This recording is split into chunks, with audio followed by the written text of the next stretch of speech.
How to replace the wireless LAN board. Before you begin, remove the side panel, the optical drive if installed, the front bezel, and the hard drive cage. Removal.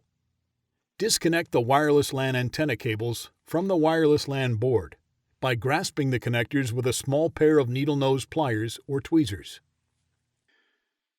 Caution: use care when disconnecting the wireless LAN antenna cables from the wireless LAN board. A damaged cable or connector can degrade desktop performance.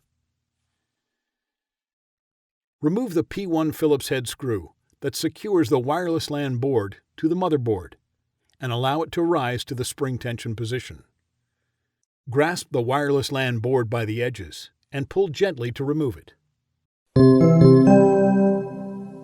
Replacement. Align the notch on the wireless LAN board with the key in the wireless LAN board slot on the motherboard. At a 30-degree angle, gently insert the wireless LAN board into its slot on the motherboard. Replace the P1 Phillips-head screw to secure the wireless LAN board to the motherboard.